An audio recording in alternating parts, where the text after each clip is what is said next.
जब तक सभी लोग इकट्ठा होते हैं तब तक आप लोगों को इनका वर्ण विच्छेद बता देती हूँ। कुछ छात्र ऐसे हैं जिनको इनमें दिक्कत आ रही है और काफ़ी लोगों को ये मतलब ये प्रॉब्लम हो रही है। जो मैंने आपको वर्ण संयुक्त वर्ण जो आपको बताए थे, संयुक्त वर्ण को अलग करने में काफ़ी लोगों को प्रॉब्लम हो रही है। तो मैं यहाँ पे पूरा वर्ण विच्छेद नहीं बताऊंगी, मैंने आपको दे रखा है अभ्यास में, आप वहाँ से चेक कर सकते हैं। यहाँ मैं सिर्फ आपको बताऊंगी कि जब आपके सामने कोई संयुक्त वर्ण आया हुआ हो और उसको आप कैसे अलग करके उसको लिखेंगे। तो देखो यहाँ पे आपको ध्यान देना है। जैसे मान लो अब संयुक्त वर्ण हमारा कहाँ पे आ रहा है, तो देखिए जैसे हमारा ये व है, व के नीचे र दिया है, यानी ये व और इसके नीचे र। तो आपको याद होगा कि मैंने आपको ये ट्रिक बताई है कि जो वर्ण आपको नीचे दिखाई दे पैरों की तरफ, तो वो ही वर्ण पूरा होता है। तो आपको यहाँ ये पता चल जाता है इसमें व्यंजन आधा है और ये व आधा है, और इसके बाद जो र है ये पूरा होगा और इसका स्वर क्या होगा, आ होगा। जब मतलब यहाँ पे तो आ ही है जो हमने लिखा है। जैसे मान लो ये हमारा यहाँ पे ई की मात्रा दी हुई है ना, तो ये इसका जो स्वर होगा वो बड़ी ई होगी। तो इस तरह से हम इसको अलग कर पाएंगे। उसी तरीके से जो हमारा ये है विच्छेद, तो विच्छेद में फिर हमारा ये संयुक्त वर्ण की श्रेणी में आ जाता है। तो इसमें आपको पता ही है च आधा है, तो आपको स्पष्ट दिखाई दे रहा है तो च आधा है। फिर उसके बाद आपको छ दिखाई दे रहा है तो छ, और इसका जो स्वर है वो क्या है, ए है। तो ये आप इस तरह से कर सकते हैं, ठीक है। अब बात करते हैं उद्यान की। तो ये मैंने आपको वर्ण पढ़ाया था, आपको याद होगा, इसीलिए पढ़ाया गया था वो कि इसके अंदर क्या है। तो ये वर्ण हमने देखा था कि ये वर्ण हमारा द और य से मिलकर बना है। तो आप इसको अच्छी तरह से फिर आप अलग रख सकते हैं। जैसे मान लो उद्यान है, ऐसे नहीं तो आप इसको ऐसे लिख लीजिए, ऐसे करके उद्यान। अब इसका आप वर्ण विच्छेद करेंगे तो आसानी से हो जाएगा। उसी तरह से प्रसिद्ध, तो प्रसिद्ध में भी मैंने आपको बताया था वर्ण, जब हमने ऐसे लिखा था कि ये इसके नीचे लगा होता है, तो आपको ये पता होना चाहिए कि द ये आधा है और इसमें ध जो है वो पूरा है, वो नीचे है छोटा। तो आप अगर इसका वर्ण विच्छेद करने जा रहे हैं तो आप इस तरह से लिख सकते हैं। अगर आपको कंफ्यूज करता हो तो द ऐसे आधा लिख के ध ऐसे, तो तब आप इसको आसानी से इसका वर्ण विच्छेद कर सकते हैं, ठीक है। उसी तरह से बात करते हैं पद्मिनी। इसमें दिया हुआ है जो ये बना है, आपको याद होगा मैंने इस वर्ण के बारे में बताया आपको कि ये हमारा द आधा द और म से मिलकर बना है। तो इस वर्ण को भी आप कैसे लिख सकते हैं, इस वर्ण को भी आप लिख सकते हैं यहाँ पर इस तरह से, यानी इस शब्द को कि ये हमारा द, इसको बाहर कर लीजिए। अब देखिए जब द को हमने बाहर कर लिया ना हलंत के साथ, तो अब ई की मात्रा जो है वो हमारी म के आगे आएगी, द के आगे नहीं। तो हम इस तरह से ये पद्मिनी ऐसे लिख सकते हैं, ठीक है। ऐसे लिखेंगे तो फिर हम इसका वर्ण विच्छेद कर सकते हैं आसानी से। उसी तरीके से हम चिन्ह की बात करें तो हम इसको ऐसे लिख सकते हैं, हमने ऐसे लिखा और ऐसे लिख के तब हम इसका वर्ण विच्छेद कर सकते हैं, राइट। तद्भव, तद्भव में भी यहाँ पे इसमें भी काफ़ी लोगों को प्रॉब्लम हो रही थी।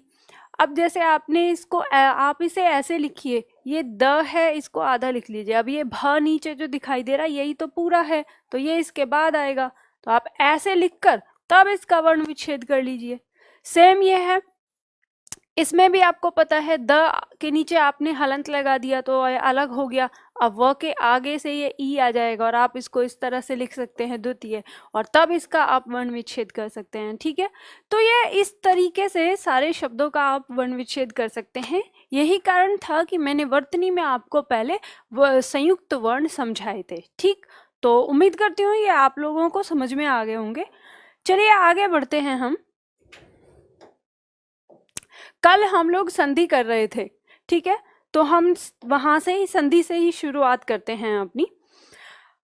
तो स्टार्टिंग से मैंने आपको बताया कि हम यहाँ पर अब क्या सीख रहे हैं, शब्द निर्माण सीख रहे हैं।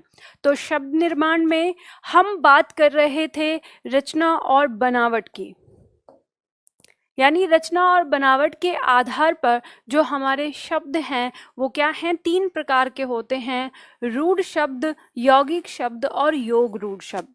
ध्यान दीजिएगा, इनके बारे में विस्तार से मैं पार्ट 2 में बताऊंगी, वहां पे आपके नोट्स में लिखा हुआ भी होता है। कल की कमेंट्स में छात्रों ने पूछा था कि इनको विस्तार से बता दीजिए, तो अभी विस्तार से बताने की आवश्यकता नहीं है, यहाँ पर हम विस्तार से पढ़ेंगे पार्ट 2 में, जब पार्ट 2 शुरू होगा।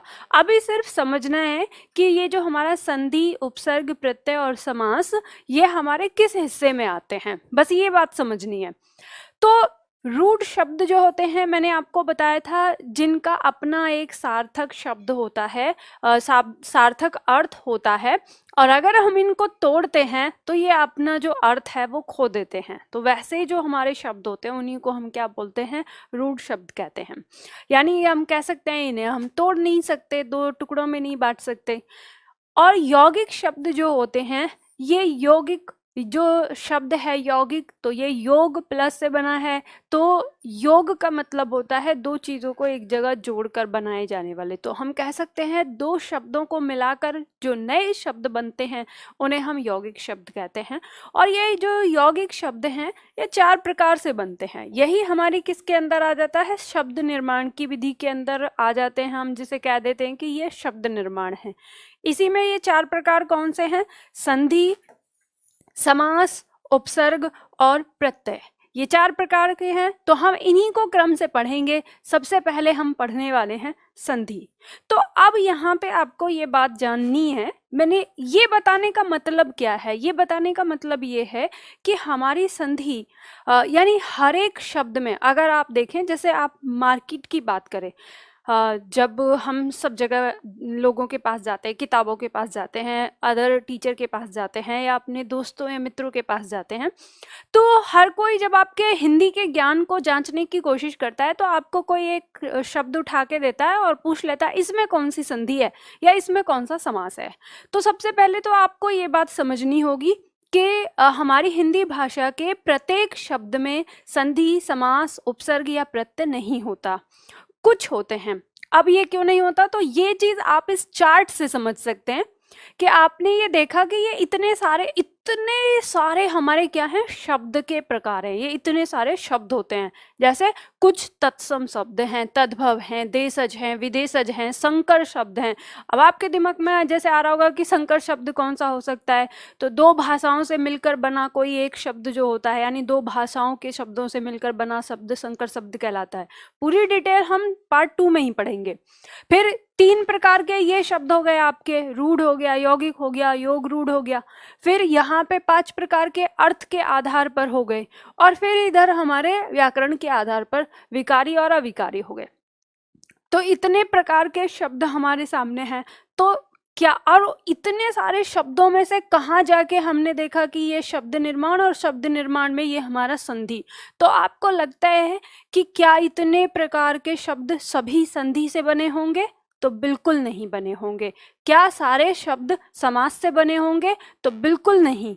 क्या ये सारे शब्द उपसर्ग विधि से बने होंगे, तो बिल्कुल भी नहीं। और क्या ये सारे शब्द प्रत्यय से बने होंगे, तो ये भी बिल्कुल नहीं। तो इससे ये आपको स्पष्ट होता है कि हमारी हिंदी भाषा के अंदर जो हमारा जो शब्दकोश है, अगर हम उस शब्दकोश की बात करें, 100% की बात करें, तो उस 100% में से शायद ही 30% या 20% हमारे जो शब्द हैं वो शब्द निर्माण के अंदर आएंगे। तो इससे आपको ये चीज़ पता चलती है कि 60-70% हमारे जो शब्द हैं वो स्वतंत्र हैं, वो समास, संधि, उपसर्ग या प्रत्यय से नहीं बने होते।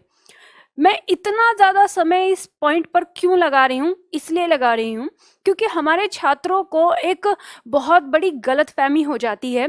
जब वो संधि पढ़ लेते हैं तो वो प्रत्येक शब्द में संधि खोजते हैं और मेरे पास ऐसे ऐसे शब्द भेजते हैं। जैसे एक छात्र ने भेजा, हैदराबाद में संधि विच्छेद बताइए। भाई, हैदराबाद में संधि विच्छेद कैसे बताया? क्या आपको लगता है कि हैदराबाद संधि से बना हुआ शब्द है? और तो और छात्र ने क्वेश्चन कर दिया कि लॉकडाउन में कौन सा समास है और लॉकडाउन में कौन सी संधि है। तो भाई ऐसे शब्द या ऐसे वाहियात क्वेश्चन पूछने से अच्छा है कि आप उस चीज़ को ना अच्छे से जान लें कि क्या वाकई में भाई लॉकडाउन ना ही तो समास से बना, ना ही तो संधि से बना। सबसे पहली चीज तो लॉकडाउन शब्द अंग्रेजी भाषा से आया, तो ये विदेशज शब्द कहलाएगा। और जब ये विदेशज शब्द है तो इसमें संधि और समास की गुंजाइश ही नहीं है, क्योंकि संधि और समास की जो चीजें हैं ये हमारी हिंदी भाषा के अंदर है अपनी तरीके से, उसके अपने नियम हैं। ठीक है, तो आपको जब हिंदी पढ़ रहे हैं तो सिर्फ हिंदी को रटो मत, मतलब कि अरे मुझे क्या करना है, मुझे तो एग्जाम देना है और मैं तो रट के निकल जाऊंगा ना, रटो मत। ये आपके देश की भाषा है और आपको अपने पास तो रखनी है, आपको अपने आने वाली पीढ़ी को भी देनी है। तो इसलिए यहाँ पर ये बात मैं इसलिए बोल रही हूँ क्योंकि ऐसा ना हो कि संधि शुरू हमने कर दी, संधि हमने पढ़ा दी और उसके बाद एक एक शब्द उठाकर आप फिर मुझे देते रहो कि मैम इसमें कौन सी संधि है, इसमें कौन से समास है। ये अभी भी सिलसिला है आप लोगों के क्वेश्चंस में। तो संधि को आपको समझना है। तो मैंने यहाँ पे आपको बता दिया कि हमारे हिंदी जो शब्दकोश है उसमें 30 से 20% ही शब्द होते हैं जो शब्द निर्माण की विधि इन चारों के अंदर आते हैं। ठीक है, चलिए अब आगे बढ़ते हैं। सबसे पहला पॉइंट हमने संधि का लिया है और हम संधि को लेके चलते हैं। तो संधि सीधा सिंपल सा है, परिभाषा आप लोगों को आती ही है इसकी। दो वर्णों के मेल से उत्पन्न विकार को संधि कहते हैं। अब आप लोगों को पता है दो वर्णों का मेल कैसे होगा, किन्हीं दो शब्दों के दो वर्ण लिए जाएंगे और किन्हीं दो शब्दों के वो कौन से वर्ण होंगे। जैसे हमने कहा यहाँ पर कि जो हमारा प्रथम शब्द है, प्रथम शब्द का अंतिम वर्ण प्लस द्वितीय शब्द का प्रथम वर्ण, ये आपस में मिलते हैं और तब बराबर हमारा क्या होता है, संधि होता है। राइट, तो ये हमारा क्या आ गया, एक फॉर्मूला हो गया। ठीक है, सूत्र है ये हमारा, इसको आपको अपने दिमाग में बिल्कुल रखना है अच्छी तरह से। एग्जाम्पल देख लेते हैं, एक बिल्कुल सिंपल सा एग्जाम्पल लेते हैं। जैसे हमने एक शब्द लिया परम प्लस आत्मा। मुझे पता है आप लोगों ने एकदम से कह दिया होगा मैडम जी परमात्मा हो गया इसका। ठीक है, तो ऐसे ये तो हमें पता है कि परमात्मा हो गया, लेकिन ये बना कैसे वो चीज देखना है। तो इसका अंतिम वर्ण हमने लिया, अंतिम वर्ण है इसका अ। अब आपको पता ही है ना, अंतिम वर्ण अ है इसका और प्रथम वर्ण क्या है इसका, आ है। अब आपको पता है जब इसका हमने अंतिम वर्ण निकाला तो यहाँ पर क्या बच गया हमारे पास, तो परम बचा, लेकिन ये परम में म में क्या लग गया, हलंत लग गया। राइट, तो ये आपको पता है ये दोनों आपस में मिलेंगे तो यहाँ पर ये क्या बना देंगे, ये बड़ा आ बना देंगे दोनों मिलकर। अब क्यों हुआ है, अब देखो मेरे पास ना स्पेस नहीं है, नीचे हमारा ये आ गया, इसे मैं कलर ही चेंज कर लेती हूँ ताकि कंफ्यूजन ना हो, आप लोगों को पता है। अब ये हमारा आ बन के आया, आपको पता है यहाँ पे बचा हुआ शब्द यहाँ उतार देंगे हम। राइट, इसे भी कलर से ही लिख लेते हैं। यहाँ पे आपको पता है क्या बचा है, ये म हलंत के साथ बचा है। तो ये जो आ है अब इस म को पूरा करेगा, तो यहाँ लिख लेती हूँ, तो ये क्या हो गया, माँ हो गया। अब यहाँ पर ये क्या बचा, इसको यहाँ पर लिख दीजिए और यहाँ पे क्या बचा, इसको यहाँ पर लिख दीजिए। तो परमात्मा अब आपका शब्द ना बन के आ गया नया। ऐसे ही बनता है। अभी तो ये बहुत सिंपल है, छोटा सा ही हमने देखा ए और आ का मेल हो रहा है, लेकिन आगे हमारे और भी स्वर मिलते हैं तो उन्हीं के लिए हम इस प्रोसेस को इस तरह से लेके सीखेंगे। उतार लीजिए इसको फटाफट से।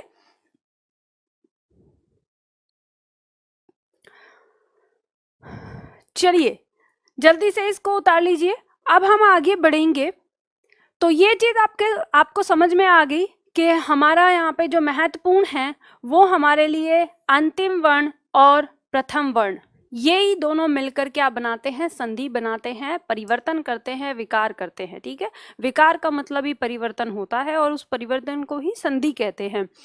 चलिए आगे बढ़ते हैं, आप लोगों ने उतार लिया होगा। अब हम बात करते हैं संधि के प्रकार की। तो संधि का प्रकार आपको पता ही है, संधि 3 प्रकार की होती है। अच्छा, यहाँ पे आपको एक चीज और मजेदार बताती हूँ। आप लोग जैसे देखते हैं ना, याद करने के लिए, आपको याद है वर्णमाला से कैसे हमारी संधि जुड़ी हुई है? आपने वर्ण पढ़े थे कितने प्रकार के? 2 प्रकार के, स्वर और व्यंजन। लेकिन मैंने आपको कहा था कि अगर रियल देखा जाए, सही प्रकार से देखा जाए, तो ये 2 प्रकार नहीं 3 प्रकार हैं। कैसे? स्वर, व्यंजन और अयोगवाह। आपको पता है अयोगवाह वर्ण कौन से थे? जिनमें स्वर और व्यंजन दोनों के गुण पाए जाते हैं। राइट, तो अंग और अह, यानी हमने विसर्ग और अनुस्वार किसके अंदर रखे थे? अयोगवाह। तो संधि ना उन्हीं पे आती है। स्वर पे, स्वर के आधार पर स्वर संधि, व्यंजन में जो संधि होती है तो व्यंजन संधि, और यहाँ पे आ जाता है ये विसर्ग संधि। अब इसको नाम विसर्ग संधि नाम क्यों दिया? हम इसको अयोगवाह नाम भी तो दे सकते थे, लेकिन जानो इसको विसर्ग नाम क्यों मिला? आपको पता है अयोगवाह के अंदर 2 ही वर्ण थे, अनुस्वार और अ। राइट, ये 2 ही वर्ण थे। अब आपसे अगर कोई ये क्वेश्चन पूछ सकता है, अभी तक एग्जाम में नहीं आया है, लेकिन आपकी नॉलेज के लिए बता देती हूँ कि कोई आपसे ये भी पूछ सकता है कि क्या संधि में कभी अनुस्वार का प्रयोग होता है? तो ध्यान रखिएगा, संधि में कभी अनुस्वार का प्रयोग नहीं होता। क्यों नहीं होता? क्योंकि ये अनुस्वार ना ही तो हमें प्रथम स्थान पर मिलता है और ना ही अंतिम स्थान पर मिलता, ना ही तो प्रथम स्थान पे मिलता है और ना ही अंतिम पे मिलता। तो जब दोनों ही जगह नहीं मिलता और संधि इन्हीं दोनों स्थान पे होने वाले वर्ण में होती है, तो अब आप कहेंगे कि नहीं मैडम, अनुस्वार मैंने अंतिम स्थान पर देखा है। कैसे? जैसे मान लो आपने शब्द लिखा अग्निम, तो आपने कहा हमने ऐसे देखा है। राइट, ऐसे देखा होगा आप लोगों ने, लेकिन ध्यान रखिएगा, लेकिन आप इसको अग्निंग पढ़ते तो ये अनुस्वार आपका होता, लेकिन अंतिम बिंदी आपकी जब आ जाती है तो उसे आप अग्निम पढ़ते हैं। यानी आप इसको किसका उच्चारण दे रहे होते हैं? आधे म का उच्चारण। तो आपको पता है जब भी आपका अनुस्वार किसी भी शब्द के अंत में आता है तो वो म में कन्वर्ट हो जाता है। ठीक है, म में परिवर्तित हो जाता है, आधे म में परिवर्तित हो जाता है। तो अब ये अनुस्वार न रहकर क्या हो जाता है? आधा म हो जाता है। तो अंतिम स्थान पे से तो ये गया। राइट, अब बात करें इसको प्रथम स्थान की, तो आपको पता है मैंने बताया ही था कि ये अ का सहारा लेता है उच्चारित होने के लिए। तो प्रथम स्थान पर कौन सा स्वर आ जाता है? प्रथम स्थान पर आ जाता है अस्वर। तो ये अनुस्वार जो है ये फिर क्या हो जाता है? पीछे रह जाता है। तो यानी अनुस्वार में कभी भी संधि नहीं होती, इसी वजह से हमारे पास बचता है ये विसर्ग। और विसर्ग कैसे? ये कभी भी किसी शब्द की शुरुआत में आपको नहीं मिलेगा। क्यों नहीं मिलेगा? क्योंकि शुरुआत वाला वर्ण हमारा अ आ जाता है, ये जब भी मिलेगा अंत में मिलेगा। तो फिर हमारे विद्वानों ने इसको इसीलिए सीधा सिंपल सा एक नाम दे दिया, विसर्ग संधि। ठीक है, इसीलिए कहाँ पे होता है आपको पता है ना? विसर्ग संधि में क्या होता है? विसर्ग का मेल किसी स्वर या किसी व्यंजन से होता है, यही हमारी क्या कहलाती है? विसर्ग संधि कहलाती है। व्यंजन संधि क्या होती है?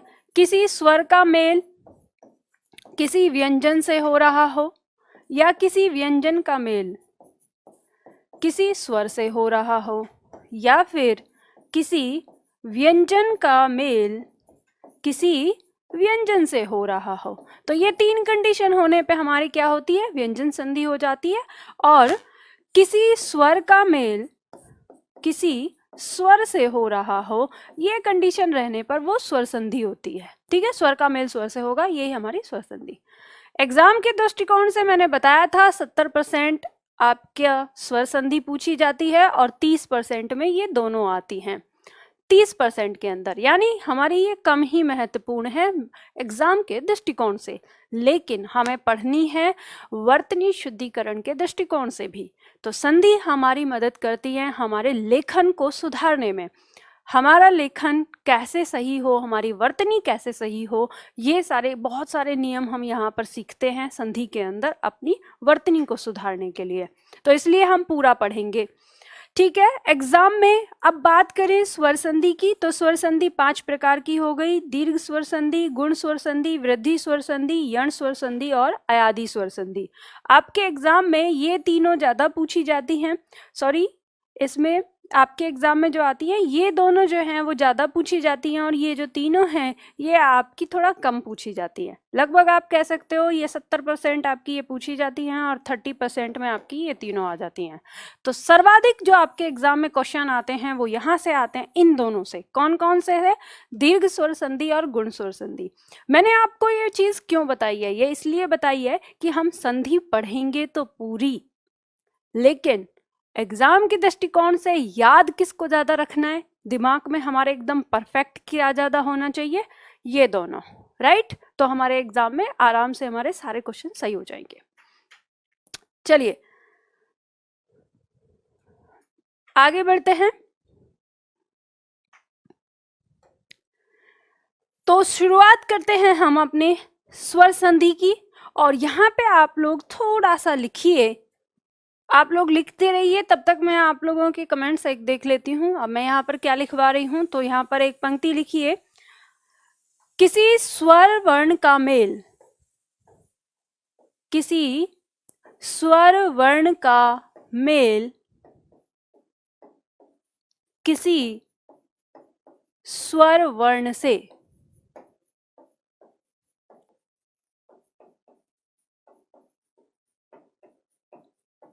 मैं लिख दे रही हूं साथ के साथ, मेल से जो विकार, ब्रैकेट में लिखिए परिवर्तन, जो विकार उत्पन्न होता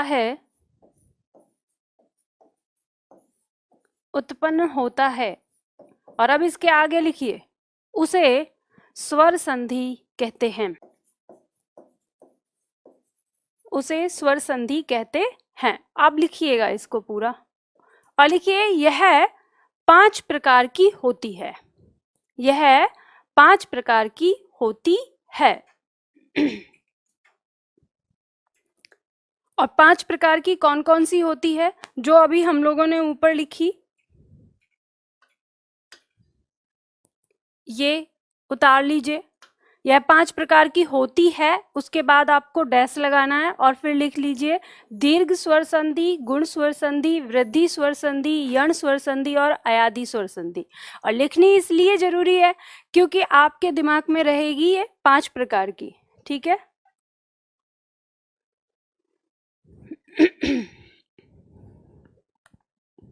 लिख लीजिए फटाफट से, क्या लिखना है, ये 5 लिखना है। आप लोग इतने कमेंट्स क्यों लिख रहे हो? अभी इतने कमेंट्स आपस में मत लिखिए, ठीक है।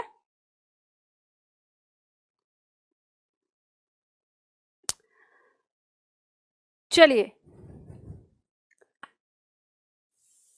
ये आपने नोट्स बनाने के लिए लिख लिया अपना। अब आगे हम शुरुआत करते हैं अपनी पहली संधि की, और पहली संधि हमारी दीर्घ स्वर संधि है। पहले इसकी परिभाषा लिख लेते हैं दीर्घ स्वर संधि के लिए, ठीक है। चलिए मेरे साथ साथ लिख लेना, पहले एक परिभाषा लिख लेते हैं, और यहाँ पे थोड़ा स्पेस रखिएगा फॉर्मूला लिखने के लिए, सूत्र बनाने के लिए, ठीक। चलिए इसमें लिखिए, जब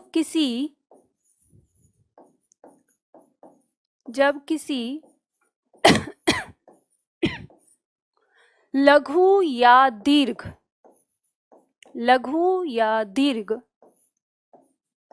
स्वर का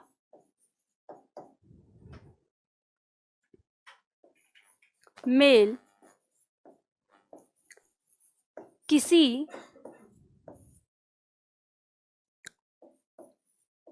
लघु या दीर्घ सजातीय स्वर से करते हैं, जब किसी लघु या दीर्घ, इसमें सजातीय भी डाल लेना यहाँ पर, सजातीय स्वर का, ठीक है, पहले लिख लीजिए उसके बाद समझाती हूँ इसे। जब किसी लघु या दीर्घ सजातीय स्वर का मेल किसी लघु या दीर्घ सजातीय स्वर से करते हैं तो उत्पन्न विकार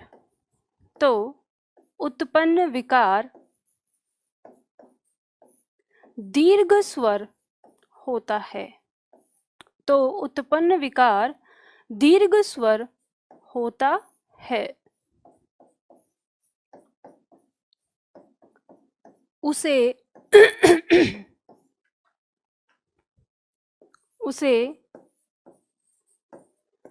दीर्घ स्वर संधि कहते हैं। उसे दीर्घ स्वर संधि कहते हैं। देखो, ये परिभाषा तो आपको हो सकता है ना समझ में आए, लग रहा होगा ऐसे, पर ये लिखना है हमें अपना नोट्स बनाने के लिए, ठीक है, तो इसे लिख लीजिए। इसके साथ ही नीचे हम यहाँ पर लिखेंगे एक फॉर्मूला, इस परिभाषा को ही अपने समझने के लिए, अपने दिमाग में रखने के लिए। अब सबसे पहले इस चीज को समझिए कि यहाँ पर दो चीज आई हैं, एक तो सबसे पहले लघु या दीर्घ और दूसरा सजातीय, फिर यहाँ पर लघु या दीर्घ और फिर सजातीय। तो इसको आपको समझना है कि ये कौन से स्वर हैं हमारे। तो आपको पता है कि हम छोटा या बड़ा, लघु और दीर्घ किस में रखते हैं। जैसे हमारा छोटा आ होता है, छोटी ई होती है, छोटा ऊ होता है, ठीक है, इन्हीं को हम बड़ा रख लेते हैं, जैसे बड़ा आ, बड़ी ई, बड़ा ऊ, इस तरह से रखते हैं। अब ऐसा नहीं होता कि मतलब हम ये नहीं कह सकते कि जो हमारा ए आय है वो हमारा छोटा बड़ा होता है, वो छोटा बड़ा नहीं होता। तो हमारे सजातीय वर्ण की हम बात करते हैं तो इसमें हमारा क्या आता है कि हमारा कोई ए या आ, ठीक है, ये लघु और लघु दोनों सजातीय वर्ण हैं। हमने सजातीय वर्ण और विजातीय वर्ण पढ़े ही थे, ठीक। चलिए, उसके बाद छोटी ई और बड़ी ई ये होता है, और छोटा ऊ और बड़ा ऊ, छोटा ऊ और बड़ा ऊ ये होता है, ठीक है। और इसके साथ एक री भी होता है, लेकिन ध्यान रखिएगा ये जो री है ये हमारा संस्कृत स्वर संधि में होता है। कहाँ पे होता है? संस्कृत स्वर संधि में। तो हिंदी स्वर संधि में हम इसको नहीं पढ़ते हैं। किसमें? दीर्घ स्वर संधि के अंदर। सिर्फ मैं दीर्घ स्वर संधि की बात कर रही हूँ। तो आपने देखा होगा जैसे हम इसे हमसे पूछा जाता है ना, एक आते हैं ये री आ जाता है, इसके नीचे डबल लगा होता है ऐसा दीर्घ वाला, तो वो संस्कृत शब्द होता है और हमारी हिंदी भाषा में वो नहीं है, तो इसलिए यहाँ पर हम नहीं पढ़ते हैं। हम सिर्फ पढ़ते क्या हैं? हम पढ़ते हैं 3 को सिर्फ, ठीक है। तो अब इनका जब आपस में मेल होता है तो रिजल्ट जो है वो हमारा हमेशा क्या निकलता है? दीर्घ निकलता है। और ये फॉर्मूला आपको अपने दिमाग में रखना है, ठीक है। देखिए,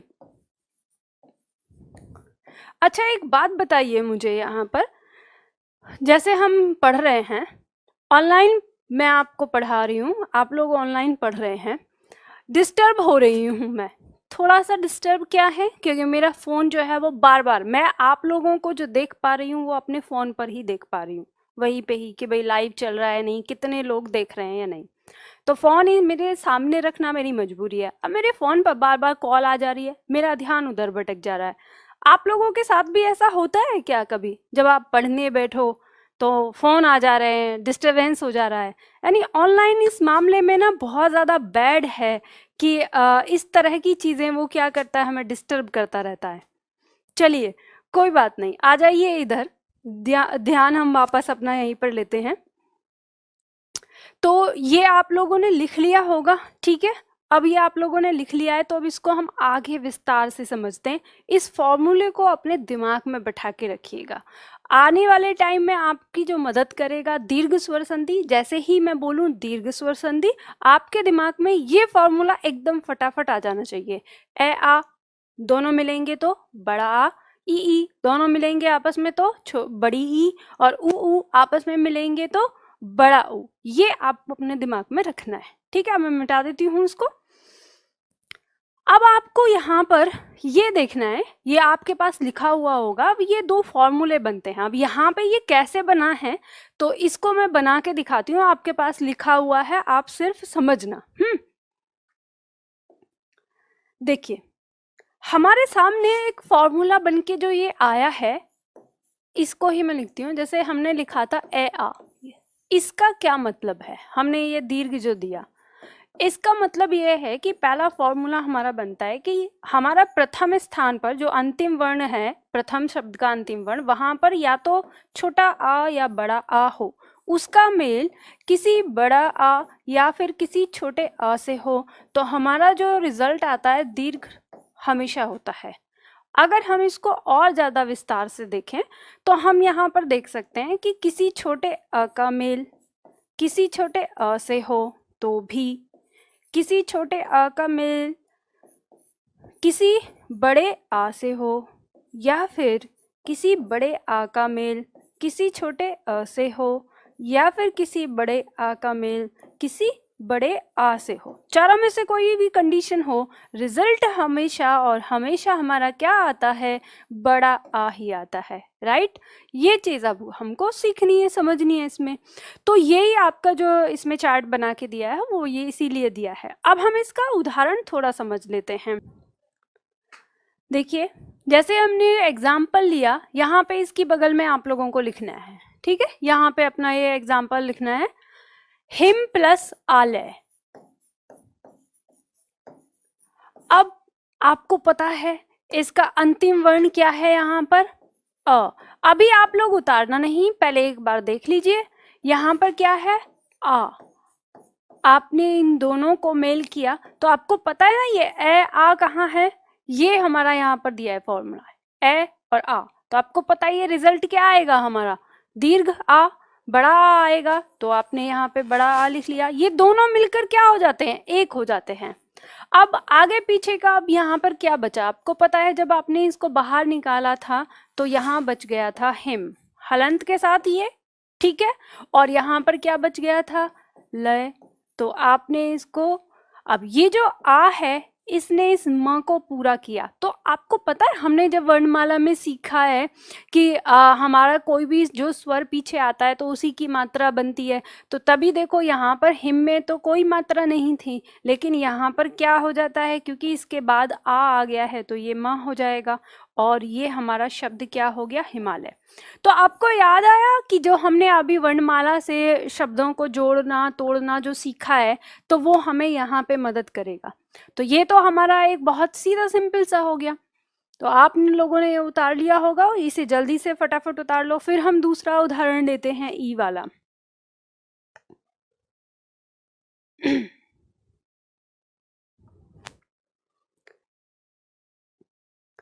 आगे इसमें देखते हैं ई वाला, ठीक है। ई का ऑप्शन को हम नोट पे करते हैं।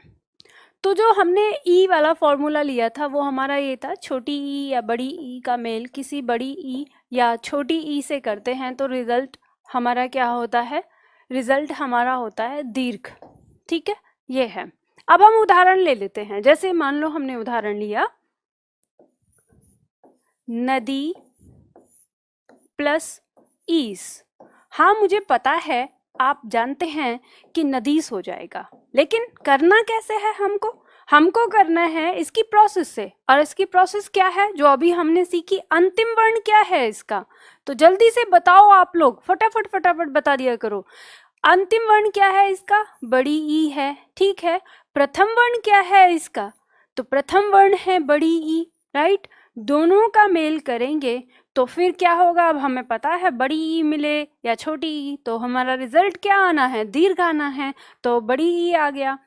अब यहाँ पर आपको पता है जब ई बाहर निकाला तो यहाँ क्या बचा था, यहाँ बचा था ये हलंत के साथ, ऐसे ना, हमने ई को बाहर निकाल लिया था, राइट। और यहाँ पे हमारे पास क्या बचा, तो यहाँ पे सिर्फ एक वर्ण बच गया। अब ये जो बड़ी ई है इस द को पूरा करेगा। अब ये हमारा यहाँ पर क्या हो गया, इसने इसको पूरा कर दिया, ये बचा हुआ और ये बचा हुआ पार्ट, और दोनों लिख दिए तो शब्द क्या हो गया, नदीस हो गया। आपने देखा होगा जब हमने हिम प्लस आले किया तो हिम से हिमा हो गया था, लेकिन यहाँ पर हमारा नदी में कोई परिवर्तन नहीं आया। रीजन क्या है? क्योंकि वहां पे भी बड़ी ई लगा हुआ था, ठीक है। इसलिए परिवर्तन, हमें कुछ शब्दों में परिवर्तन दिखाई दे जाता है, कुछ में नहीं दिखाई देता। उतार लीजिए इसको जल्दी से फटाफट। इसके साथ ही अब आपको एक चीज और बताती हूँ। जब हम सीख रहे हैं, ये हम संधि करना सीख रहे हैं, हमारे एग्जाम में संधि विच्छेद भी पूछा जाता है। तो इसी के साथ साथ हम संधि विच्छेद भी अगर चाहें तो सीख सकते हैं। जैसे मान लो हम अभी इस समय संधि करना सीख रहे हैं, मैं इसको थोड़ा सा साइड में लेती हूँ। तो आपको ध्यान में ये रखना है, हम इसके साथ साथ संधि विच्छेद भी सीख सकते हैं। कैसे? जिस तरीके से हम संधि करते हैं ना, उसी तरीके से हम क्या करेंगे? संधि विच्छेद करेंगे। यानी उसी तरीके से हम क्या करेंगे? संधि विच्छेद भी करेंगे। कैसे? जैसे मान लो ये हमारा बन के आया शब्द, हमसे यही तो कहा जाता है ना कि नदीस का संधि विच्छेद बताइए। अब ध्यान से इधर, अब आगे इधर उधर आपका ध्यान कहीं नहीं होना चाहिए, यहाँ पे ध्यान देना है। हम इसी से वापस चलेंगे संधि विच्छेद की तरफ। तो ये हमारा शब्द ऐसे दिया रहता है, आपसे पूछेगा कि नदीस के अंदर कौन सा, मतलब इसका संधि विच्छेद करो। तो जब आपके पास ऑप्शन होते हैं तब तो आप तुक्का मार लेते हैं, लेकिन आप जब आपके पास ऑप्शन नहीं है तब कैसे करेंगे? तो आप देखेंगे कि ये शब्द हो ना हो, जब इसमें संधि विच्छेद पूछा गया है तो दो शब्दों से मिलकर बना होगा। और जब दो शब्दों का मेल हुआ है तो संधि कहाँ पे? बीचों बीच। हमें पता है ना, यहाँ पे बीचों बीच आई थी। तो बीचों बीच क्या आई थी? विकार क्या था? तो विकार हमारा था ये बड़ी ई। तो आप इस शब्द का जो बड़ी ई है उसको निकाल लीजिए बाहर। ये जो बड़ी ई दिखाई दे रही है इसको निकाल के रख लीजिए यहाँ। अब आपको पता है मैंने आपको तोड़ना सिखाया ही है, तो इसके बाद जो यहाँ पर बचा उसको लिख दीजिए यहाँ पर, ठीक है। और यहाँ पे क्या बचा? जब आपने इसको बाहर लिखा तो ये बच गया आपका, राइट। अब जब ये बच गया तो अब आप यहाँ ये देखेंगे कि ये जो बड़ी ई है ये किससे बन सकता है? तो जब ये बन सकता है तो ये इन दोनों कंडीशन से बन सकता है, ये जो यहाँ पर दी है। तो आप लिख लो कि या तो इधर छोटी ई था या तो बड़ी ई, उसका मेल या तो किसी छोटी ई से हुआ या तो किसी बड़ी ई से हुआ, राइट। अब आप ये जो शब्द है इस शब्द के साथ इन दोनों ई को रख के देख लो। आपने इसको रख के देखा छोटी ई को, और आपने बड़ी ई को रख कर देखा इसके साथ। फिर ऐसे ही यहाँ पर आपने छोटी ई के साथ इसको रख के देखा और बड़ी ई के साथ इसको रख के देखा। अब आपका ज्ञान, जो आपका ज्ञान है शब्दों को लेकर, वो इसके बाद डिसाइड करेगा कि इसमें किस शब्द के बीच में संधि हुई थी। तो आपको पता है ये तो वर्तनी गलत है, तो ये शब्द गलत हो गया। तो इधर आपको पता चल गया यहाँ शब्द क्या है? नदी। और यहाँ आप आएंगे तो आपको भी पता है कि इस तो नहीं होता, ईश होता है, तो ये भी हट गया। तो यहाँ पर क्या मिल गया आपको? ये शब्द मिल गया। तो संधि विच्छेद हमारा क्या हो गया? नदी प्लस ईश। इस तरह से आप संधि के साथ साथ संधि विच्छेद भी सीख सकते हैं, ठीक है। तो समझ में आई ये बात? चलिए आगे हम अगला पॉइंट लेते हैं। अगला जो हमारा दिया है ये ऊ।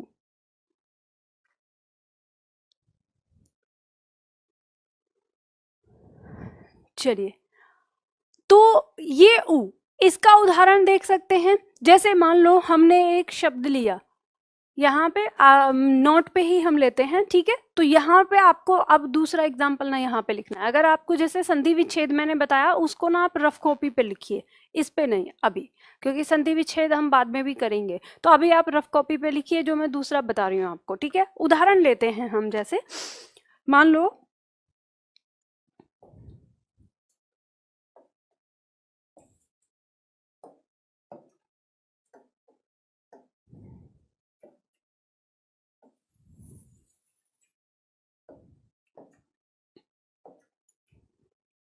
जैसे हमारा दिया है छोटे ऊ का मेल हम किसी बड़े ऊ से या फिर किसी छोटे ऊ का मेल किसी बड़े ऊ से करेंगे तो रिजल्ट हमारा क्या आएगा? बड़ा ऊ ही आएगा। हम इसमें उदाहरण लेते हैं, मैं इधर ही आपको संधि विच्छेद भी बताऊंगी, इसलिए 2 पार्ट करती हूँ इसके। हमने एक शब्द लिया भानु प्लस उदय, राइट। अब आपको पता है कि इसका अंतिम वर्ण क्या है, तो अंतिम वर्ण मात्रा के रूप में दिख रहा है आपको छोटा ऊ। प्रथम वर्ण क्या है इसका, जल्दी बताइए। आप लोगों की आवाज मेरे पास तक नहीं आती है जी, छोटा ऊ बोल रहे हैं, बड़ा ऊ बोल रहे हैं, सुनाई नहीं देता मुझे। जल्दी बताओ फटाफट से, दोनों को मिल करेंगे तो क्या बनेगा, बड़ा ऊ बनेगा। अब आपको पता है ना, यहाँ पर जब ये ऊ हटाया तो यहाँ पर क्या टुकड़ा बचा, तो यहाँ पर बचा था भान, ये हलंत के साथ, और यहाँ पर क्या बचा था, ये बचा था, हमने उतार लिया। अब इनका मेल कर लीजिए आपस में। ये जो ऊ है इस न को पूरा करेगा तो बड़े ऊ की मात्रा आएगी, राइट। न को पूरा कर दिया यहाँ पे जो टुकड़ा बचा उसको हमने यहाँ रख दिया, और यहाँ जो बचा उसको हमने यहाँ रख दिया। शब्द हमारा क्या बन गया, भानुदय।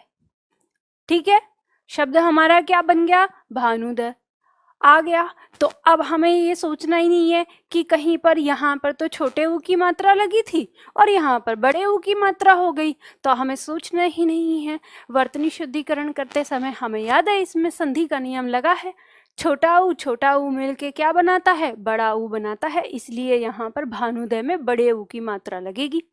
आपका डाउट रहता है कि भानु में तो छोटे ऊ की मात्रा लगती है और भानुदय में बड़े ऊ की मात्रा हो जाती है, तो आपको समझ में आया ना अब कि किस वजह से होती है। ठीक, चलिए अब यहाँ पर आपको इसी को क्या करना है, संधि विच्छेद करना है। तो कैसे करेंगे कि आपको किसी ने दिया कि भाई भानुदय में कौन सी, मतलब भानुदय का संधि विच्छेद कर दो, तो आप किस तरह से चलेंगे, जैसे आपने संधि करा था उसी का उल्टा करेंगे। कैसे करेंगे, तो चलिए समझिए। शब्द के बीचों बीच यहाँ पे संधि हमारी आ रही है, क्या है ये, बड़ा ऊ बाहर निकाल लिया। यहाँ पर टुकड़ा क्या बचा हमारे पास, ये रह गया। शब्द तो हमने तोड़ने सीखे ही है ना। यहाँ पर क्या बच गया हमारे पास, ये बचा दिया हमने।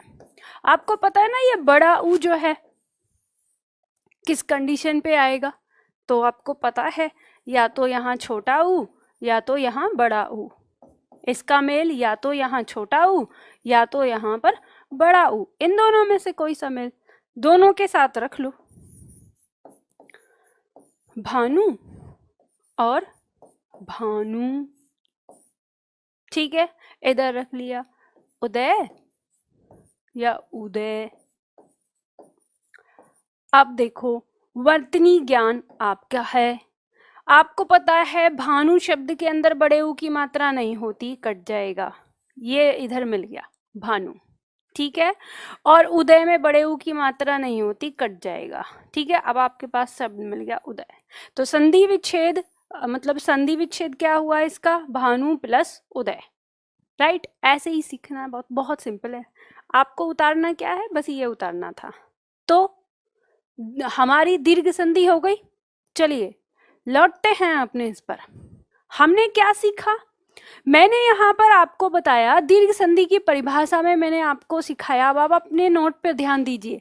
हमने यहाँ पे ए का आ बनाया, ई का ई बनाया, ऊ का ऊ बनाया, और उसके बाद अलग अलग इनको देखा कि भाई इनमें से अगर कोई मिलेगा तो दीर्घ आ, इनमें से कोई मिलेगा तो बड़ी दी ई होगी, और इधर होगा तो बड़ा ऊ होगा।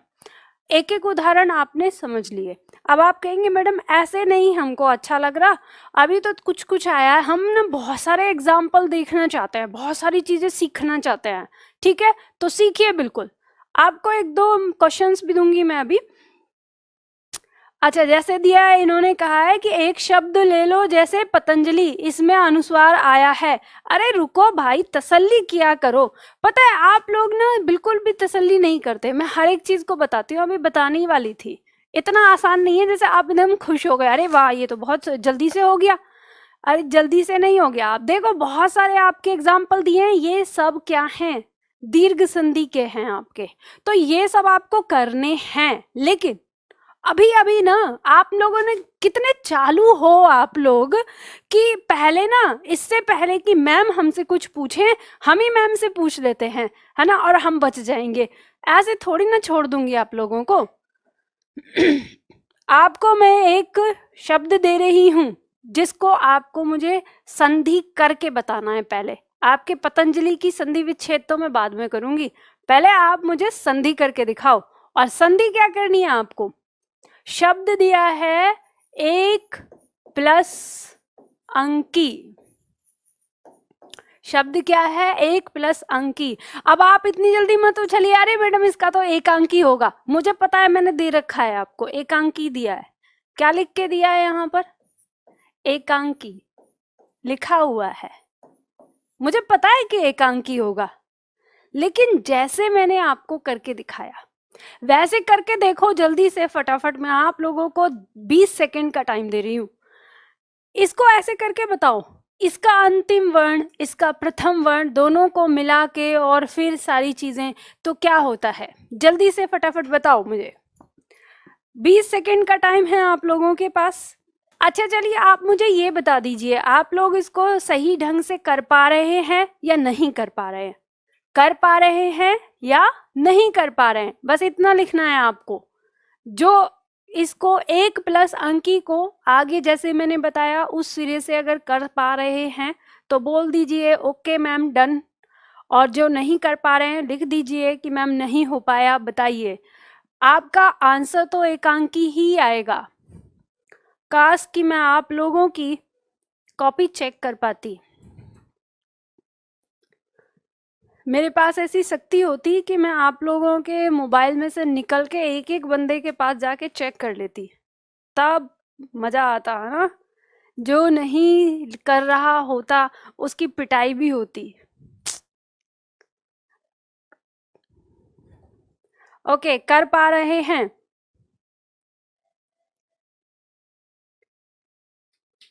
ओके डन, हो गया, बहुत सुंदर। आप लोग बड़े स्मार्ट हैं, सीख रहे हैं आप जल्दी से। चलिए मैं आप लोगों को बता देती हूँ कि कैसे करना है। हो सकता है गलती हो गई हो, तो चलिए मिलान कर लेते हैं, है ना। तो या फिर कभी ऐसे होंगे कि मैडम थोड़ी ना देखने आ रही है, चलो बोल देते हैं हो गया मैडम, हो गया, है ना। चलिए तो कोई बात नहीं, आप मिलान कर लीजिए। कैसे करोगे? आपको सबसे पहले पता है क्या सोचना है? एक बात ये सोचनी है, दो तरीके बता रही हूँ। पहला तरीका ये कि मैंने आपको वर्तनी में पंचमाक्षर पढ़ाया, ठीक है। तो आप ये देख लो कि ये जो अनुस्वार है कहीं कोई पंचमाक्षर तो नहीं है। अगर ये पंचमाक्षर है तो इसको इसके वास्तविक रूप में लिखकर आप कर सकते हैं। पहला तरीका कैसे? पंचमाक्षर से। तो आपको पता चल रहा है अरे ये तो पंचमाक्षर है। कैसे पता चला? ये तो है बच्चा और बच्चे के पीछे दादाजी दिखाई दे रहे हैं ना, दादाजी आए हुए हैं। तो जब दादाजी हैं बच्चे के साथ तो पंचमाक्षर ही है, तो फिर इसको इसका वास्तविक रूप दे दो इस तरह से। आप कहेंगे मैडम ये तो अड़ंकी हो गया ना, अड़ंकी नहीं होगा, ये अंकी ही है, ठीक है, इसका उच्चारण अंग ही है। तो ये आपका पंचमाक्षर आ गया। अब आप कर सकते हैं अंतिम वर्ण आपका ये अ और प्रथम वर्ण अ, दोनों को मिला के क्या बना देंगे? आ बना देंगे। और जब आ बना देंगे तो ये हमारा यहाँ पर क्या है? पंचमाक्षर के साथ बचता है ये, और यहाँ पर क्या बचता है हमारा? एक ये। और हम क्या करेंगे? ये इसको पूरा कर देगा, ये हो गया का, और ये हमारा यहाँ पर पंचमाक्षर इस तरह से लिखेंगे, ठीक है, ये ऐसे आ गया। अब आपको पता ही है कि जब इस पंचमाक्षर के साथ इसके परिवार का व्यक्ति आया है तो ये क्या करेगा? ये अपने आप को यहाँ से उठाएगा और बिंदी में परिवर्तित हो जाएगा यहाँ पर। तो ये शब्द बन गया एकांकी, ठीक है। हमने पंचमाक्षर पढ़ा था, तो क्या करेगा? जब परिवार का व्यक्ति आया है तो बिंदी में परिवर्तित हो जाएगा। एक तरीका तो ये है। आप कहेंगे मैडम जी थोड़ा सा ना दिमाग में ना उल्टा फुल्टा हो गया, समझ में नहीं आया, दोबारा बताना। तो दोबारा मत समझो, दूसरा तरीका समझ लो जो सबसे आसान है। कैसे? इन सबको हटाओ और इन दादाजी को भी भूलो। आपको सीधा सा पता है ना, शकल दिखाई दे रही है यहाँ पर, और इतना पता है कि मैडम ने आपको ये बताया था कि अनुस्वार ऐसे नहीं होता, अनुस्वार का पहला वर्ण जो है वो क्या होता है, यहाँ पर अ होता है। इतना पता चल गया, बस इसको बाहर निकाल लो। हमने क्या किया, इसको यहाँ से उठा के बाहर निकाल लिया। जब इसको बाहर निकाला तो ऐसे रख लो, ऐसे लिख लो, ठीक है। अंक को गिरेगा तो नहीं ना, गिरेगा नहीं ना, टंगा रहेगा। चलिए, ये आपने बाहर निकाला। अंतिम वर्ण इसका पता है, दोनों को मेल करके यहाँ पे क्या लिखा, आ आता है। इसको अभी भी यहाँ पे ऐसे ही उतार लो, ये आपने बिंदी यहाँ उतार ली, ये यहाँ पर आ गया, इसने इसको मेल किया तो ये क्या हो गया हमारा, ऐसे आ गया।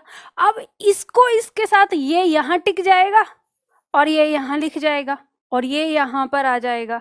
शब्द क्या बन गया, एकांकी बन गया ना, आ गया।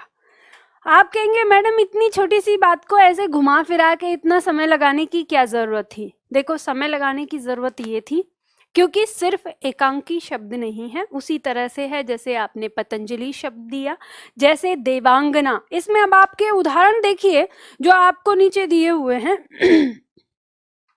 जैसे यहाँ पर एकांकी दिया आपका, अब आपको यहाँ पर कई सारे शब्द देखने को मिलेंगे। कौन सा, ये आ गया एकांकी, गीतांजलि, ठीक है। दिनांक जैसे देवांगना, ये आ गया, ठीक है। निम्न प्लस अंकित, ये आ गया निम्नांकित, ये जो शब्द दिया है। ऐसे ही वीरांगना दिया है नीचे, तो ये सारे शब्द आपके आ जाते हैं, है ना। तो ये सब हम जब ये सारे शब्द आएंगे तो इनको कैसे करेंगे, तो इसी तरह से अब आपको जैसे देखना है, जैसे मान लो ये शब्द है हमारा गीत प्लस अंजलि दिया है तो गीतांजलि हो गया। अब ऐसे ही समझो वैसे ही जो आपका पतंजलि वाला है, ठीक है। अब पतंजलि वाले शब्द को अब आप अपने आप करना, ठीक। यहां समझ लो इसके साथ जैसे गीतांजलि दिया है तो ये शब्द आपको शब्द के बीचों बीच आ दिखाई दे रहा है ना, तो आप उसी को तोड़ सकते हैं। कैसे, जैसे मैं बताती हूँ करके। शब्द ले लेते हैं हम,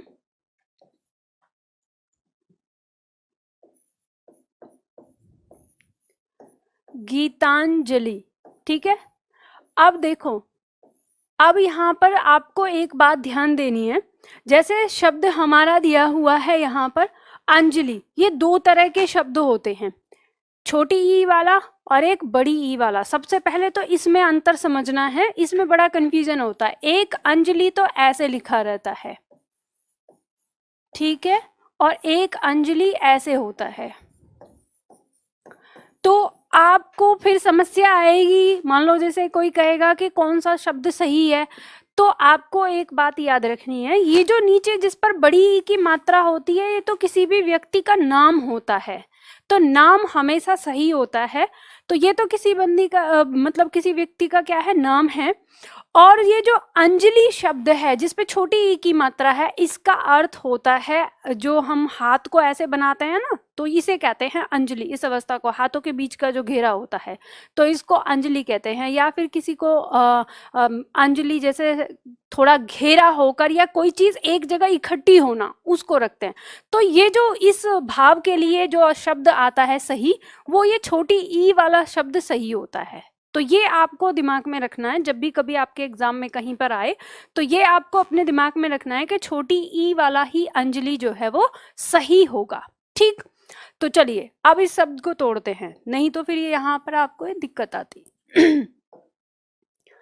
शब्द के बीचों बीच चलते हैं, आ दिखाई दे रहा है, इस आ को निकाल लेते हैं। अब आ निकाल रहे हैं तो अभी अभी मैंने बताया ना, इसको यहाँ पर ऐसे रख लेते हैं, ये यहाँ टांग लेते हैं इसको, ठीक। और यहाँ पर क्या बचा हुआ है हमारे पास, ये बचा है गीत, इधर ऐसे आके। तो आपको पता है इस आ के मेल या तो छोटा अ या बड़ा आ, या तो छोटा अ या तो फिर बड़ा आ। अब लिख लेते हैं, शब्द है गीत और गीता। अब यहाँ पे आ गया अंजलि और आंजलि। अब आप इसका ना अर्थ समझिए। गीतांजलि का मतलब होता है जो जैसे किसी के लिए हम गीत अर्पण करते हैं, तो यही मैंने आपको बताया कि जो हथेली के बीच का स्थान जो होता है, तो ऐसे हम किसी चीज को क्या करते हैं, अर्पण करते हैं। तो इस अंजलि का मतलब होता है अर्पण। तो गीतांजलि भी क्या होता है कि किसी के लिए कोई गीत अर्पण करना होता है, तो वो गीतांजलि कहलाता है। तो अब आपको समझ में आ गया हम क्या अर्पण कर रहे हैं, गीत अर्पण कर रहे हैं। तो हमारे पास जो सही शब्द है वो है हमारा गीत, तो गीता नहीं होगा। अब इधर अंजलि तो कोई शब्द है ही नहीं, तो ये हो जाएगा अंजलि। तो इस तरह से संधि विच्छेद में इसका क्या हो जाएगा, गीत प्लस अंजलि हो जाएगा। अब आपको यहाँ पर एक बात निर्भर करती है कि आपको क्या आना चाहिए, शब्दों का ज्ञान होना चाहिए, आपको शब्दों का अर्थ आना चाहिए, उसकी समझ होनी चाहिए, तो आप बहुत आसानी से संधि विच्छेद कर सकते हैं जब आपको संधि आ गई। तो ये चीज समझ में आ गया। अब यहाँ पे आपको क्या करना है, इसमें यहाँ थोड़ा स्पेस दिया है। अब होमवर्क है ये आज आप लोगों के लिए। जब आप संधि करेंगे, संधि में आपको हर दिन होमवर्क मिलेगा, और ये होमवर्क आप करने के बाद मुझे जरूर चेक करवाइएगा। यहाँ पे आपको क्या करना है, ये जो बीच में स्पेस दिया गया है, इस बीच वाले स्पेस में आपको क्या करना है, एक एक को रफ कॉपी ले लेना या स्लेट ले लेना, उस पर आपको करना है, ये दीर्घ संधि है, दीर्घ संधि का आपको इसके अंदर करना है। अंतिम वर्ण निकालना, इसका अंतिम वर्ण क्या है, अ। प्रथम वर्ण निकालना, इसका प्रथम वर्ण क्या है, अ। और बराबर इनका रिजल्ट क्या आएगा, आ आएगा। ये चीज आपको यहाँ पे लिखनी है। जैसे मान लो हम यहाँ पे इस वाले शब्द को लेते हैं, या नीचे आते हैं यहाँ पर थोड़ा, ये ई वाले पॉइंट में। तो जैसे इसका अंतिम वर्ण क्या है, छोटी ई है, तो आपको ये लिखना है। इसका प्रथम वर्ण क्या है, तो छोटी ई है। तो इन दोनों को मिलाकर रिजल्ट क्या बनता है आपका, बड़ी ई लगता है। तो ये आपको यहाँ पे बीच में ना भरना है, फुलफिल करना है, और रफ कॉपी लेके इन सब को क्या करना है, अभ्यास करना है। देखो ध्यान रखिएगा, अगर आप अपने एग्जाम से पहले नहीं पढ़ना चाहते और चाहते हैं कि संधि एक बार हमने करी और हमको हमेशा याद रहे, तो अब बस एक बार अभ्यास कर लीजिए, है ना। आज एक बार क्या कर लीजिए, होमवर्क कर लीजिए फटाफट।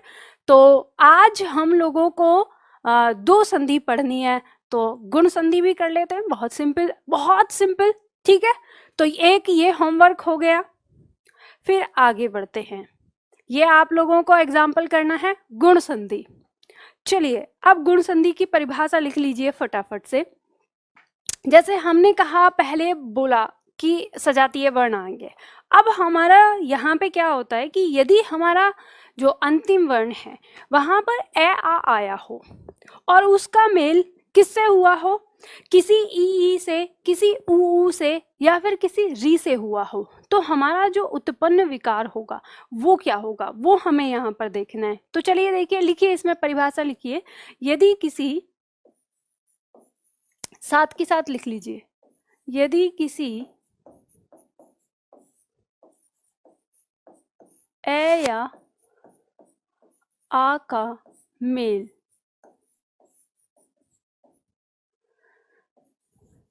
किसी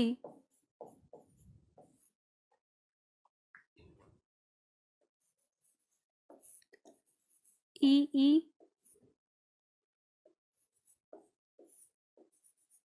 ऊ अथवा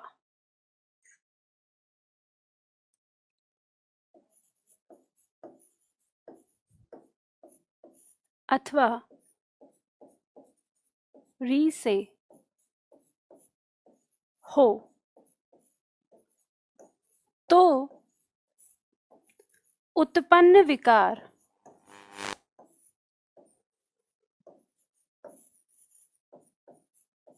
साथ के साथ लिख लीजिएगा, है। तो उत्पन्न विकार क्रमशः, अब क्रमशः का मतलब तो समझते ही होगे आप, है ना। अगर ई से हो रहा है तो क्रमशः ए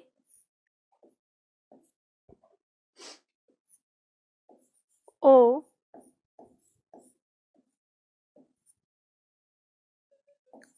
अर, र के नीचे हलंत आएगा, ठीक है, होता है।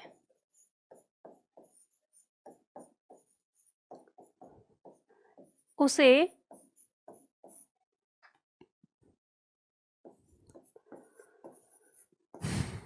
गुण संधि कहते हैं। अब ये लिख लीजिए, फिर इसको समझते हैं। गुण संधि कहते हैं।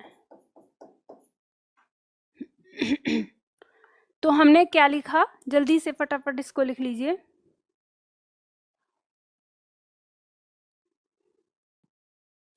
चलिए, तो ये आप लोगों ने लिख लिया ना फटाफट। अब इसके हम सूत्र को समझ लेते हैं कि इसका सूत्र क्या होगा जो हमें याद रखना है। मैं मिटा रही हूं इस चीज को।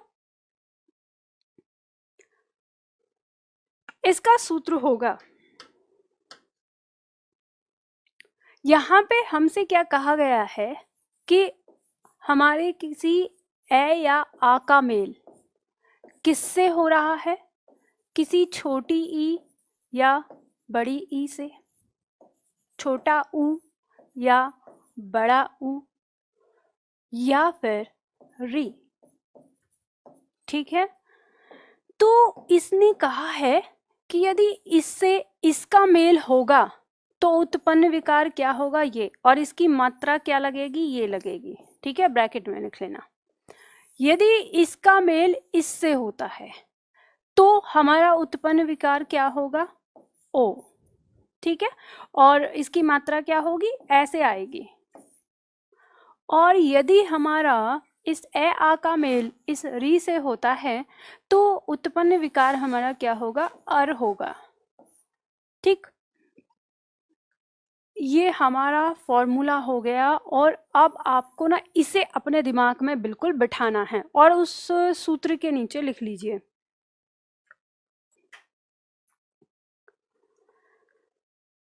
चलिए, अब उदाहरण ले लेते हैं हम यहाँ पर। उदाहरण जैसे, चलिए उदाहरण तो हम वहीं पर लेते हैं, आप लोगों ने लिख लिया होगा। यहाँ उदाहरण लेते हैं।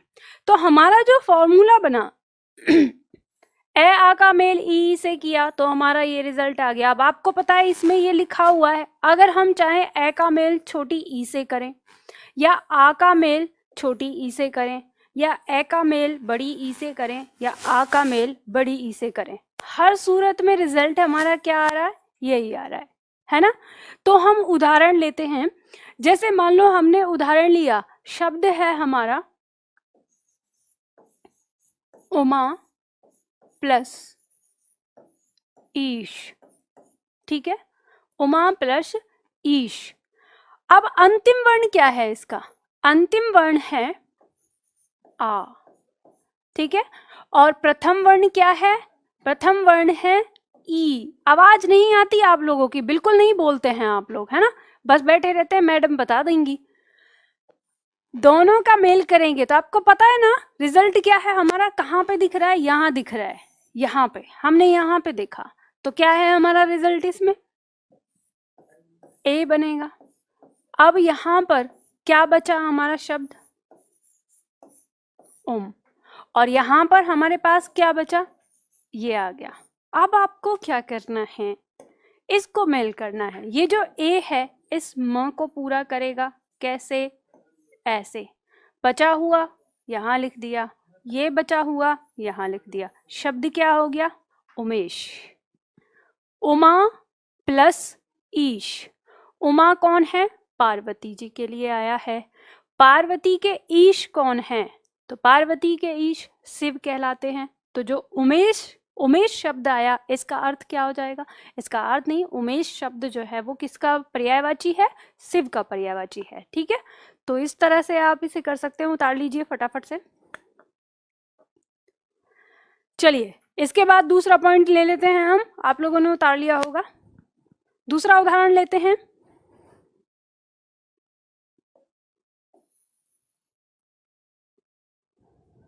यहां पर लिखना है आपको, जल प्लस उर्मी। उर्मी का अर्थ होता है लहर। ठीक है, चलिए अंतिम वर्ण देखते हैं। इसका अंतिम वर्ण क्या है, अ। प्रथम वर्ण क्या है, बड़ा ऊ आ रहा है, दोनों को मिलाएंगे तो क्या आएगा हमारा, ओ आएगा। आपको पता ही है। इधर हमारा क्या बचा, यहाँ पर ये शब्द बच गया। ठीक है, ज्यों का त्यों उतार लीजिए। यहाँ पर क्या बचा, जल बचा, किसके साथ, हलंत के साथ बचा। अब ठीक है, ये इसको पूरा कर देगा, ठीक है, कैसे किया, ऐसे पूरा कर दिया। यहाँ पर क्या बचा, ये बचा,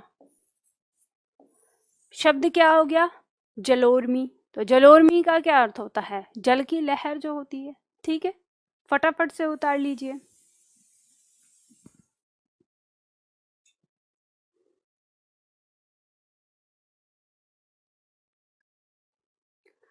आगे बढ़िए,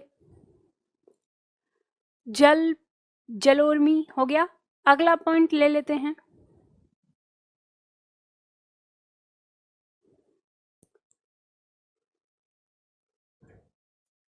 अब आ गया है यहाँ पर हमारा तीसरा पॉइंट। उदाहरण ले लेते हैं, जैसे हमने उदाहरण लिया सप्त प्लस ऋषि।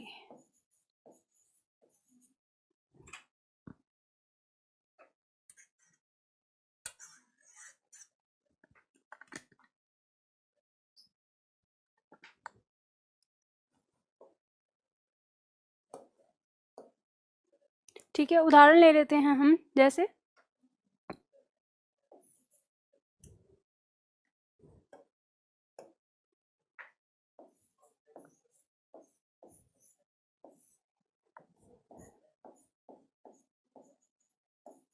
शब्द प्लस ऋषि।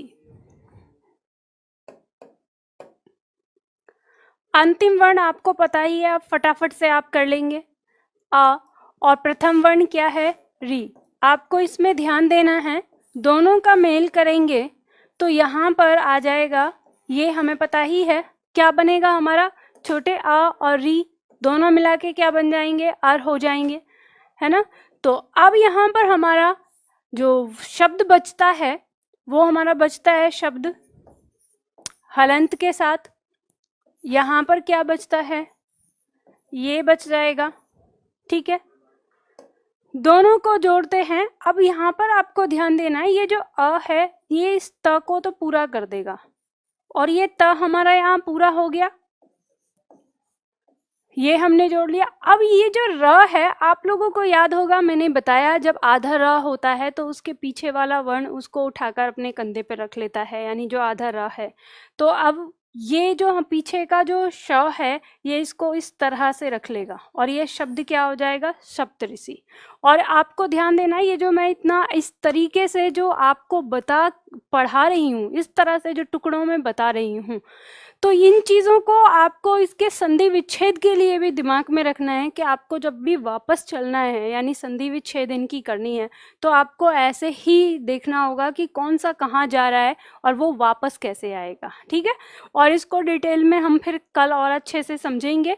आज आपको क्या करना है, जो मैंने आपको बताया वहाँ पर, यानी इससे पहले का जो होमवर्क दिया है वो पूरा है। देखिए थोड़ा ज़्यादा ज़रूर है, आज आपको बैठकर, मैंने अभी तक आपको कभी ये नहीं कहा कि क्लास के बाद आपको अपने घर पे भी तैयारी करनी है या घर पे भी पढ़ना है, हिंदी कभी नहीं बोला।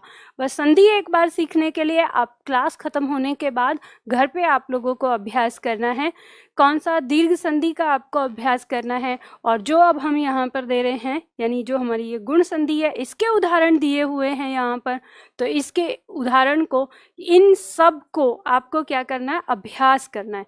और एक बार आप अगर इन सब को अभ्यास कर लेंगे तो आपको ये सारी चीज़ें समझ में आ जाएंगी। और देखो, ये आपके अभी तक प्रीवियस क्वेश्चन पेपर में पूछे गए ही शब्द हैं जो इकट्ठे किए हैं, कौन से, दीर्घ संधि और गुण संधि में।